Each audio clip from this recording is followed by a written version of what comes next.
जैसे हमको यहाँ पर पंजाब नेशनल बैंक की तरफ से जो यहाँ पर application form for increasing threshold limit का फॉर्म दिया जाता है, यह फॉर्म कैसे फिलअप किया जाता है वह आप इसी वीडियो में जानेंगे। तो जैसे आपको यहाँ पर इस फॉर्म में सबसे पहले देखने को मिलता है नेम ऑफ द ब्रांच।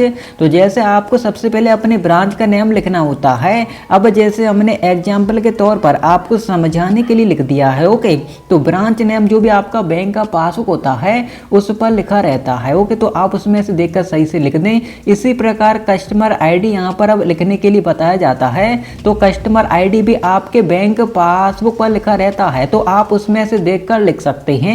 या फिर जैसे आपके पास अभी पासबुक अवेलेबल नहीं है तो आप इसके PNB one mobile banking app है उसके थ्रू अपना कस्टमर आईडी पता कर सकते हैं। हम वीडियो बना चुके हैं, वीडियो एंड स्क्रीन पर देखने को मिल जाएगा, तो आप देख सकते हैं। उसके बाद name of the account holder, तो आपका बैंक में नेम क्या है, आपको यहाँ पर अपना पूरा नेम लिखना होता है, सही तरीके से लिखना है। हमने यहाँ पर एग्जाम्पल के तौर पर आपको समझाने के लिए लिख दिया है, तो आपका जो भी सही नेम है आपको सही तरीके से लिखना होगा। उसके बाद अकाउंट नंबर, तो आपका पंजाब नेशनल बैंक में जैसे अकाउंट है तो आपका अकाउंट नंबर यानी खाता संख्या क्या है वह आपको यहाँ पर लिखना होता है। उसके बाद आपको एड्रेस लिखना होता है। तो जैसे हमने यहाँ पर विलेज लिखा है, तो जैसे आप यहाँ पर विलेज ना लिखें, आप यहाँ पर अपने गांव का नाम ही लिख दें। या फिर जैसे आप शहर में रहते हैं तो अपने शहर का नाम लिख दें। हमने यहाँ पर एग्जाम्पल के तौर पर आपको समझाने के लिए लिखा है विलेज, तो विलेज की जगह आपको अपने गांव का नाम लिखना है। उसके बाद पोस्ट की जगह आपका पोस्ट ऑफिस क्या है वह आपको लिख देना है, कॉमा लगाकर लिखना है, कॉमा लगा देना है। उसके बाद कॉमा लगाकर अपना डिस्ट्रिक्ट यानी जिला, उसके बाद आपका स्टेट यानी राज्य कौन सा है वह आपको लिखना होता है। यह करने के बाद अब जैसे हमको यहाँ पर देखने को मिलता है एड्रेस प्रूफ, तो आपको यहाँ पर एड्रेस प्रूफ में जैसे हमने आधार कार्ड लिख दिया है, अब हमको यहाँ पर क्या करना होगा, जो एड्रेस हमने यहाँ पर लिखा है इस एड्रेस के लिए हमको एक एड्रेस प्रूफ देना होता है। तो जैसे यह एड्रेस हमने लिखा है, यह एड्रेस हमारे आधार कार्ड में भी है, तो हमने यहाँ पर एड्रेस प्रूफ में आधार कार्ड लिख दिया है। ओके, अब हमको यहाँ पर क्या करना होगा, हमको इस फॉर्म के साथ अपने आधार कार्ड का फोटो कॉपी देना होगा। ओके, उसके बाद अब यहाँ पर हमको देखने को मिलता है पैन नंबर, तो आपका पैन नंबर क्या है वह आपको यहाँ पर लिखना होता है। ओके, हमने एग्जाम्पल के तौर पर समझाने के लिए लिख दिया है। उसके बाद आपका मोबाइल नंबर क्या है आप यहाँ पर लिख सकते हैं। अगर आप ईमेल आईडी भी लिखना चाहते हैं तो आप लिख सकते हैं, अदरवाइज कोई प्रॉब्लम नहीं, ना लिखेंगे तो। उसके बाद ऑक्यूपेशन यानी आप स्टूडेंट हैं, हाउसवाइफ हैं, सैलरी पर्सन हैं, जो भी हो आपको यहाँ पर लिखना होता है।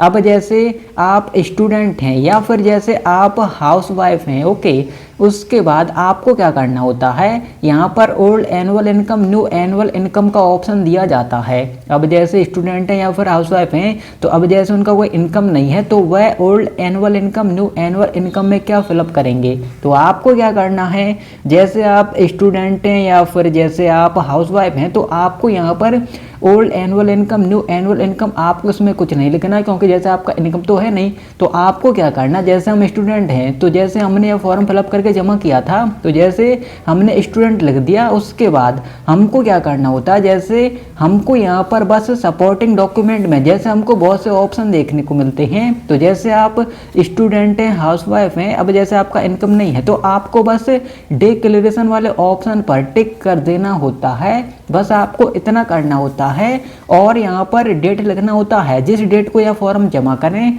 और यहाँ पर अपने जो भी सिग्नेचर होते हैं वह करने होते हैं, बस बैंक जाकर यह फॉर्म जमा करना होता है। अब जैसे हमारा जब लिमिट इंक्रीज होगा थ्रेशोल्ड लिमिट, तो वह किस प्रकार होगा, तो जैसे आप स्टूडेंट हैं, हाउसवाइफ हैं, तो बैंक की तरफ से यहाँ पर लिमिट इंक्रीज किया जाएगा।